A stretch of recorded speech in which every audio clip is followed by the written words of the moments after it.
Genesis chapter number 13. Chapter 13 sizofunda verse 7.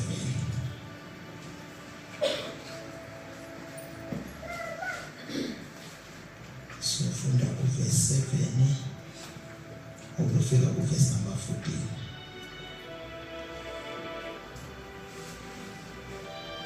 Wavela ukuxabana phakathi kwabelusi bezinkomo zika Abrahama nabelusi bezinkomo zikaLoti, amaKhanana namaPherezi ayahlala khona ezweni. U-Abrahamu wathi kuLoti, akungabikho ukuxabana phakathi kwami nawe naphakathi kwabelusi bami nabelusi bakho, ngokuba singabazalwane. Izwe lonke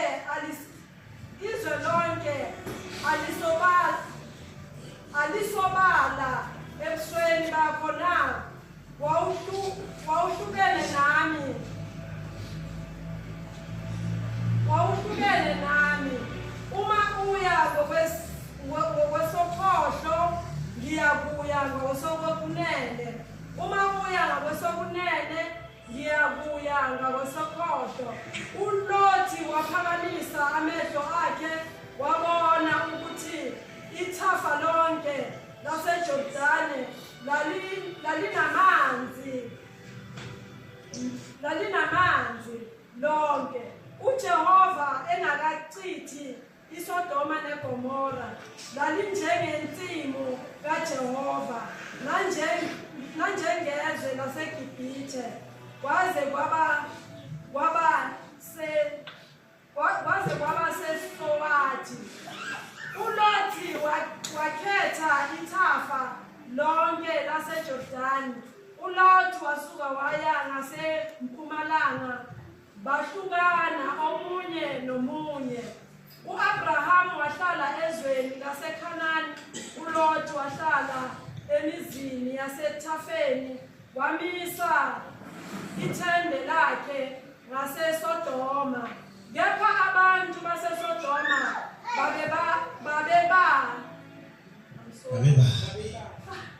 babebabi,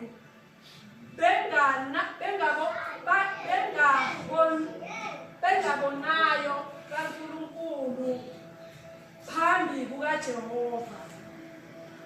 Amen. Asifunde chapter 14, sithi verse number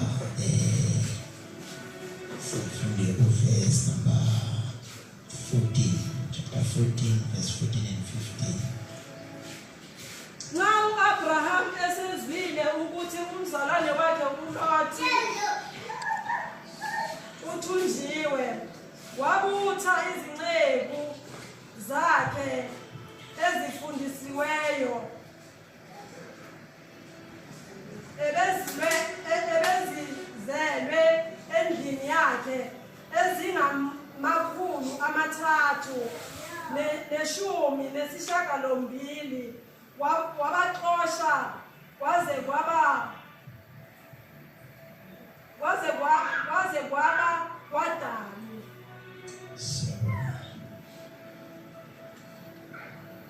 Asifunde uSamuel oqala chapter 13, sifunde only verse 19.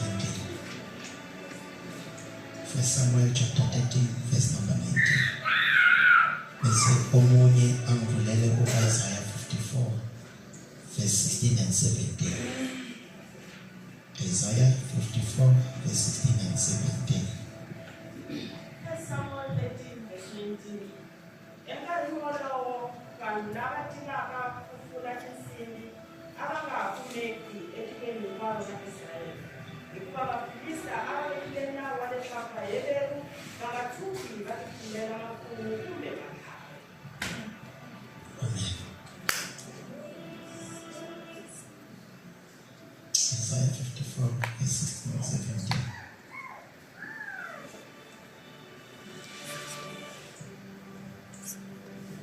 Isaiah 54. Kona munhu loyi a pfurisaka ndzilo a fula matlhari u tumbuluxiwile hi mina. Ndzi tumbuluxile ni muhlaseri loyi a tirhisaka matlhari ya kona. Hikokwalaho matlhari hinkwawo lama endleriweke ku dlaya a ma nga pfuni nchumu. U ta kaneta ni vanhu hinkwavo lava nga ku lumbetaka ehundzweni leyi hi yona ndzhaka ya malandza ya hosi. Amen. Asibala mehlethu siyathandaza linamandla ezwi lakho liphilile, ngalo uyasiphulisa, ngalo uyasikhulula, ngalo uyasakha.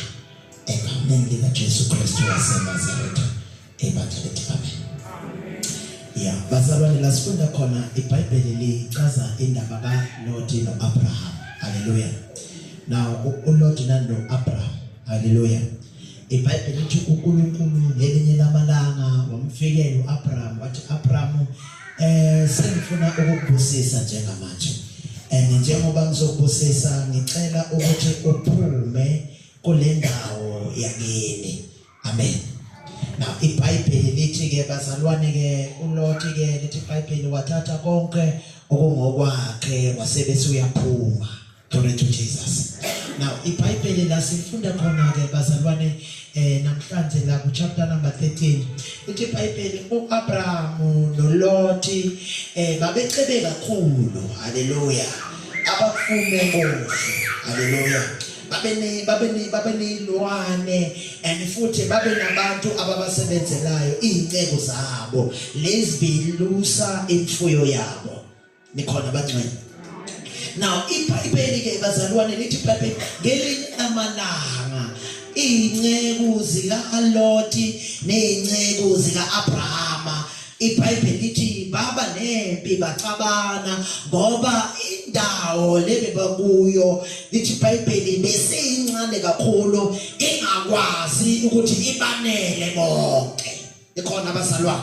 iBhayibheli lithi ke basebalwa ithi iBhayibheli le ndaba uma ifika kuLoti noAbrahama. uLoti wathi indoda Abraham wathi kuLoti wathi hey Loti, mina nawe ndoda sizihlobo, mina nawe singabantwana bomuntu, masingaxabani futhi masingalwe. So nayi into emele yenzeke ke, wena uzothatha imfuyo yakho, uthathe nomndeni wakho, uthathe nezinyeko zakho, bese ubheke le ndawo, ubheke ukuthi wena ungaya ngakuphi.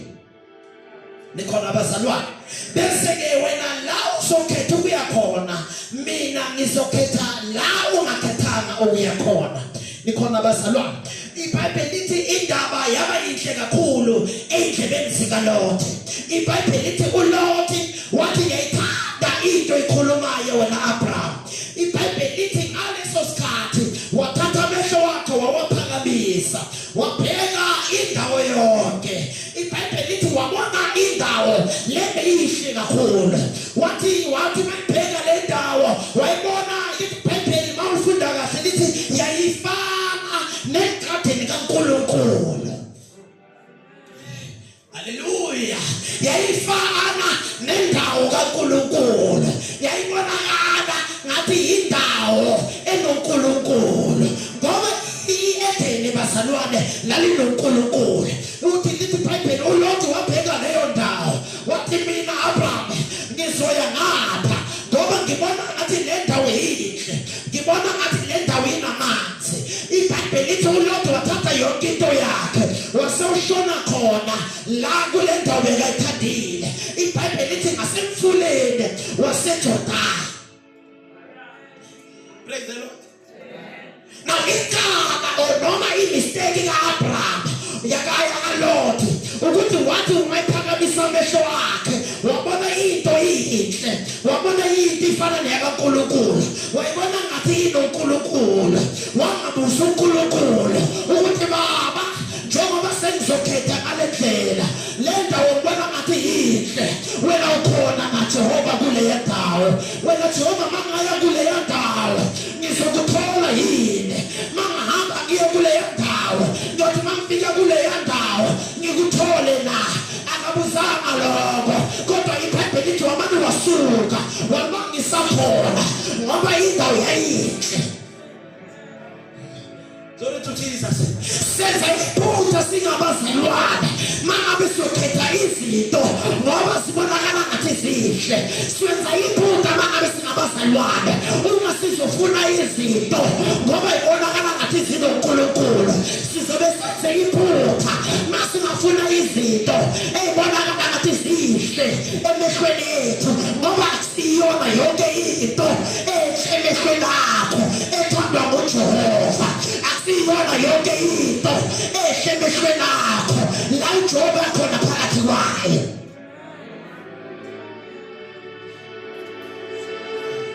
Glory to Jesus. iBhayibheli lithi uAbraham wakhetha indawo lebeyirejectwe uLoti. Nikhona abazalwane? iBhayibheli lithi uAbraham wasuka uLoti mayithe ukushona ngale.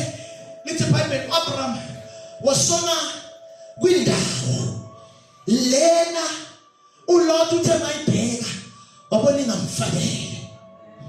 Uthe uLoti mayibheka wabona inkomo zakhe nezimvu zakhe nezimbuzi zakhe zingafanelekile.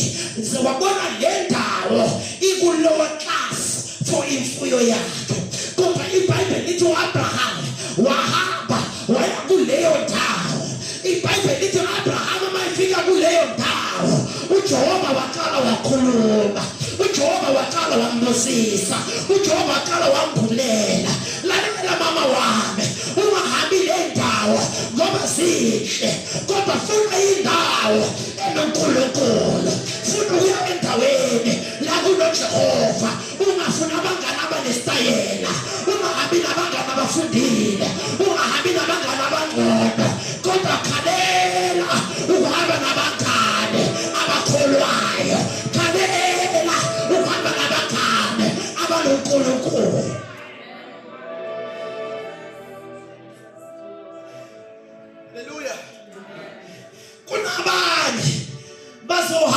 kuleli bandla sengiyaprofeta kunabantu abazohamba kuleli bandla ngoba bathi kunomkhukhu kuleli bandla bathi thina siyahamba siyokhonza kuma auditorium siyahamba siyokhonza kuma bandla phezulu siyahamba siyokhonza kuma bandla ama-airport lalela mntana sekhaya uzohamba uyebangene elibonakala ngathi lihle washiye ibandla eligcwele ngoNkulunkulu hlala endaweni enoNkulunkulu funa indawo enoNkulunkulu.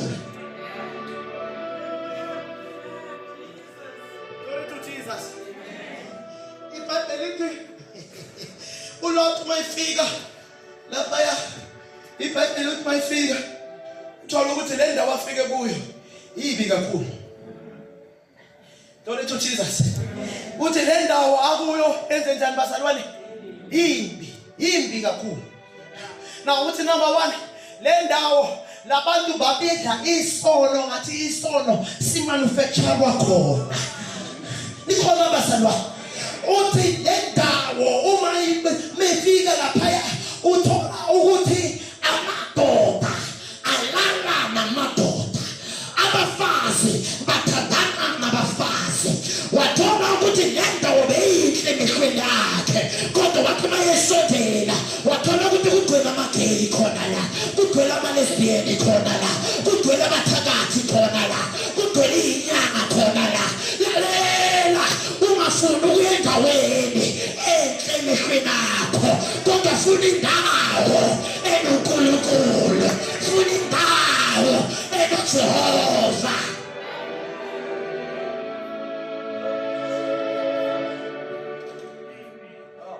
Glory to Jesus. Ibhayibheli lithi asamesesothandaza. Ibhayibheli lithi ke uLot uma efike kule ndawo base kuba nempi. Bona bazalwane impi. Asathi ubheke ukuthi ngapha ngathi kunento engayizwisisi kunamakhe yonke into sesemanje impi yemehle. Ikhona abangcwele. Impi mayilethe ukumehlela iBhayibheli lithi he was captured. Glory to Jesus. Yena nezimvu zakhe nemfuyo yakhe nomndeni wakhe they were captured. Glory to Jesus.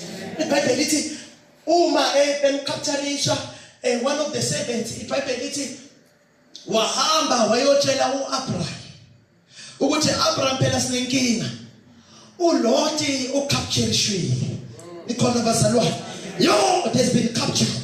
uLot uthethwe. iBhayibheli lithi uAbraham phakathi endlini yakhe wakhipha amasotsha. iBhayibheli lithi wathatha lamasotsha wahamba wayolanda uLot. Nikhona bazalwane. iBhayibheli lithi Abraham took his men. Ngizothandaza namhlanje. Lithi iBhayibheli uAbraham waphuma nalamadoda akhe bayolanda uLot. iBhayibheli lithi babuya naye uLot. Glory to Jesus. Hallelujah.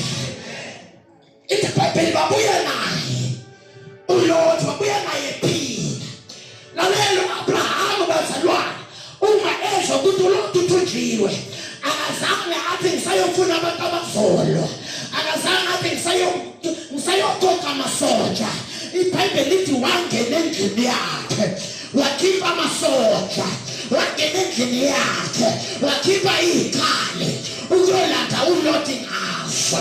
Ngisomemezele emkhohlo ukuthi lo nyaka ibesohlangana nayo kunabantu laba bebekhonza nalaba bebangakhonzi laba bebasindisiwe nalaba bebangakasindiswa.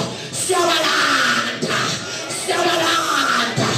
ebasiyolanda ngabanye abantu kodwa phakathi kulendlu kuzovuka abantu abazophuma ukuyolanda uLot.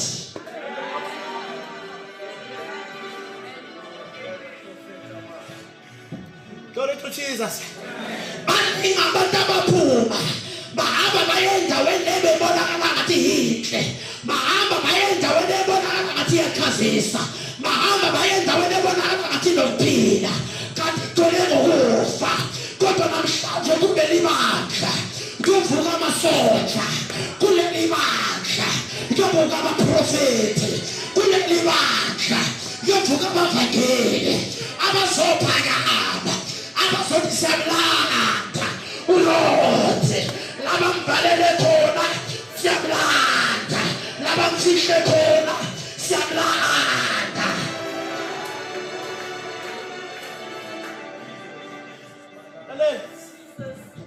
Iphutha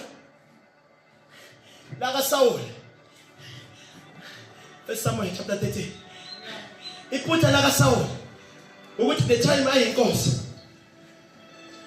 eIsrael akazange abe nento ekuthiwa i-blacksmith. Yini i-blacksmith bazalwane? I-blacksmith indawo la kukhandwa khona ama-weapons, ila kukhandwa khona izinto esolwa ngazo, ila kukhandwa khona ama-sword, ila kukhandwa khona amantakataka, ila kukhandwa khona la yolwe izinto ikhali esiyoyisebenzisa ukulwa. Njengoba siyibandla ukuyolanda uLord kudingeka bazalwane ukuthi sibe nezikhali. Masifunda chapter 19 iBhayibheli lithi amaFilisti bewangavumi and futhi bebangafuni ukuthi eIsrayeli kungabi ne-blacksmith, kungabi ne-blacksmith ngoba iBhayibheli lithi amaFilisti bathi abantu base-Israyeli uma bangaba ne-blacksmith bazoyenza izikhali ezinamandla.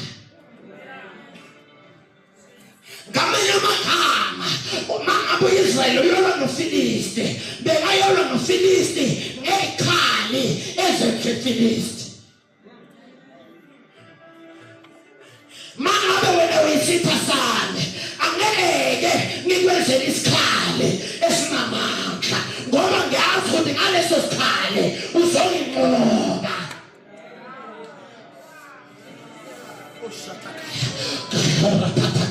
uFilisti bekazi bazalwane ukuthi lo muntu unoNkulunkulu omkhulu. Mama njengoba noNkulunkulu omkhulu akamele abe nendawo la azokhanda khona ama-weapons, akumele abe nendawo la azokhanda khona izinto zokulwa ngoba uma ngasikhanda uzongibulala, uma ngasikhanda uzongikhetha. Lalela anibandla lasemkhohlo uSathane umelene ne-blacksmith ebandleni.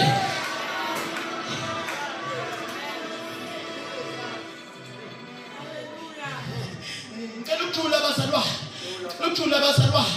Ingako khona tukhona kugcwele abobaba lithi nebathanda, khona tukhona kugcwele umuntu ometha wakhe, khona tukhona kugcwele abantu abaprofetayo, abaprofeti bamanga, abantu bafuna ukuthathela imali zenu. Ime ayimathathathathatha nama-weapons i-blacksmith kaSathane ilabantu abakhandwe emkhathini ukuthi bazomelana nevangeli. Kodwa namhlanje ngamanye profeta, namhlanje ngamanye esikhaleni ukuthi phakathi emkhohlo i-blacksmith iyangena, i-blacksmith iyangena, i-blacksmith iyangena. Siyaya empini siyola ngezikhali ezikhandwe khona la, siyaya empini siyola ngezikhali ezilolwe khona la, siyaya ngaphandle siyoshumayela abavangeli abakhandwe khona la.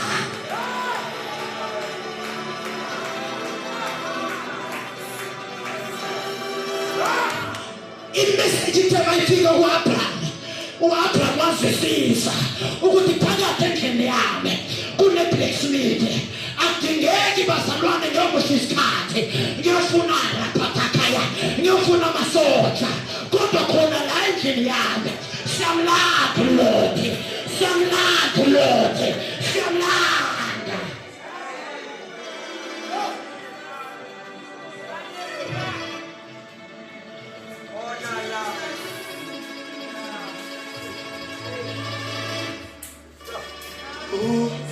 Sizwise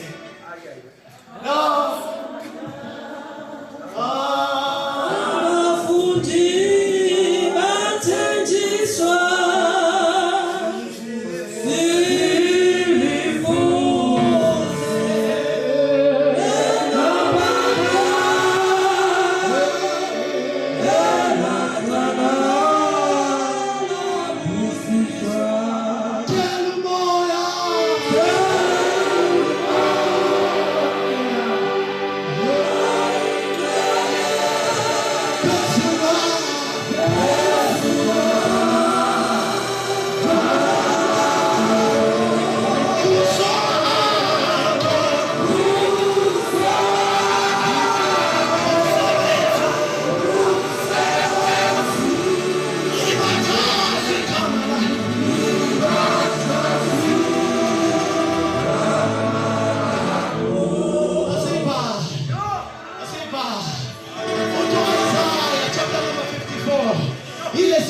kakhulu. Ile siyifuna kakhulu. Sithi asikho isikhali esilolelwe mina esiyophumelela. Lalelani bazalwane, mina ngizwa ngenye indlela. Mhlambe nina nizwa ngenye indlela. Kodwa uma uyifunda kahle, iBhayibheli lithi uJehova uthi ngizokhanda i-blacksmith. Uthi ngizokhanda i-blacksmith. And athi lo muntu ozovuthela le blacksmith. Ngicela ukungichazela i-blacksmith kancane. I-blacksmith bazalwane kwakudingeka ukuthi lezikhali zifakwe emlilweni. Ikhona bazalwane. Lezikhali zingene emlilweni ukuthi sikwazi ukuzoba ngamandla, ukuthi sikwazi ukuzogwaza, ukuthi sikwazi ukuba strong. Na uJehova uthi ngizobeka i-blacksmith. And umuntu ozovuthela le blacksmith angeke ayivuthele ngomoya mama. Kodwa iBhayibheli lithi uzoyivuthela ngamalahle. Ngamanye amagama izoke sivutha le blacksmith. Ngamanye amagama le blacksmith ayisoze yacisha. Izoqhubeka ukushisa emini nasebusuku. Sikhanda ikhali, sikhanda ikhali, sikhanda ikhali. Ayithi mayeketa atasikho isikhali esilolele wena esiyosebenza. Ngoba ikhali zithi mayifika sikhipha ezethu. Sithi mayifika sikhiphe ezethu. Sithi mayifika sikhiphe ezethu. Asikwazi ukusebenza lezi ngoba lezi ey'la zivuthelwa yindoda. iBhayibheli lithi le ndoda ivuthelwa amalahle, ayivutheli umoya. Leyo ndoda uJesu Kristu waseNazareth. Kuleli bandla kuzovuka abavangeli. Kuleli bandla kuzovuka abaprofethi. Kuleli lithi, but in the last days I shall pour my spirit upon all flesh. Women shall see visions, young girls shall dream. In this church, the blacksmith has been activated. In the realms of the spirit, in blacksmith is a corner. Sesiyungele baba, sesiyungele. Takamongenya uzama.